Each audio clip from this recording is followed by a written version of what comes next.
എറണാകുളം മലയിടംതുരുത്ത് ഭൂതർക്ക വിഷയത്തിൽ നാളെ കരാർ ഒപ്പിടും. സർക്കാരും മലയിടംതുരുത്ത് നിവാസികളും ഭൂ ഉടമയും തമ്മിലാണ് കരാർ ഒപ്പിടുന്നത്. 7 കുടുംബങ്ങൾക്കുള്ള ഭൂമിയും വീടിന്റെ നിർമ്മാണവും അടക്കമുള്ള കാര്യങ്ങൾ കരാറിൽ രേഖപ്പെടുത്തും. ലാൽ കൃഷ്ണ കൊച്ചിയിൽ നിന്ന് വിവരങ്ങൾ നൽകാനായി ചേരുന്നുണ്ട്. ലാൽ, ഈ കരാറിൽ എന്തൊക്കെ കാര്യങ്ങളായിരിക്കും പറയുക? ഇതെപ്പോഴാണ് കോടതിയിൽ നൽകേണ്ടത്?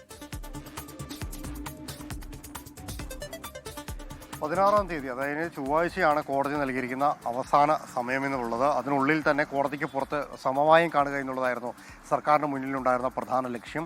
ആ ലക്ഷ്യം ഇന്നലെ വൈകിട്ടോടുകൂടി പൂർത്തിയായി. അതിൻ്റെ ഭാഗമായിട്ടാണ് നാളെ കരാർ ഒപ്പിടുന്ന ചടങ്ങിലേക്ക് കടക്കുന്നത്.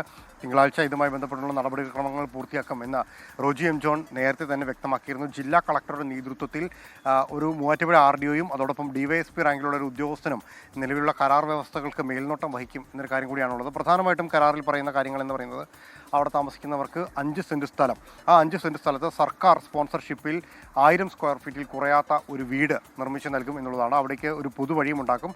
ഇതുമായി ബന്ധപ്പെട്ടുകൊണ്ട് ഇതുവരെ ഉണ്ടായ സംഭവങ്ങളിൽ എന്തൊക്കെ തരത്തിലുള്ള കേസുകളാണോ പോലീസ് എടുത്തിട്ടുള്ളത്, ആ കേസുകളെല്ലാം തന്നെ പൂർണ്ണമായും പിൻവലിക്കും എന്നീ കാര്യങ്ങളാണ് പ്രധാനമായിട്ടും പറഞ്ഞിട്ടുള്ളത്. മറ്റൊരു കാര്യം കൂടിയുള്ളത്, ഈ വീടിൻ്റെ നിർമ്മാണം പൂർത്തിയാകുന്നത് വരെ നിലവിൽ അവർ താമസിക്കുന്ന വീടുകളിൽ നിന്ന് അവരെ മാറ്റില്ല എന്നൊരു കാര്യം കൂടി ഉറപ്പാക്കിയിട്ടുണ്ട്. ഈ കാര്യങ്ങളെല്ലാം കൃത്യമായി രേഖപ്പെടുത്തിക്കൊണ്ടായിരിക്കും കരാർ ഉണ്ടാക്കുക. കരാറിൽ മലയിടംതുരുത്തിലെ ഇപ്പോൾ താമസക്കാരായിട്ടുള്ളവർ, സമരസമിതി, അതോടൊപ്പം ഈ ഭൂവിൻ്റെ ഉടമസ്ഥർ എന്ന് പറയുന്ന ശങ്കരൻ നായരുടെ കുടുംബം, ജില്ലാ ഭരണകൂടം എന്നിവരാണ് പ്രധാന കക്ഷികളായിട്ടുണ്ടാവുക. ഈ വ്യവസ്ഥ 1 വർഷത്തിനുള്ളിൽ പൂർത്തിയാക്കും എന്നൊരു കാര്യം കൂടിയാണ്. ഈ നിലവിൽ കരാർ വൈകിട്ട് 6 മണിയോട് കൂടി ഒപ്പിട്ട് പിറ്റേന്ന് രാവിലെ കോടതി ചേരുന്ന സമയത്ത് തന്നെ കോടതിയിൽ ഈ പ്രശ്നങ്ങളെല്ലാം പരിഹരിച്ചു എന്ന് കാണിച്ചുകൊണ്ട് ഇതുവരെയുള്ള നിയമ നടപടികളെല്ലാം പൂർത്തിയാക്കുക എന്നത് കൂടിയാണ് സർക്കാർ ലക്ഷ്യം വയ്ക്കുന്നത്. അമൃത. ശരി, ലാൽ കൃഷ്ണയാണ് വിവരങ്ങൾ നൽകിയത്.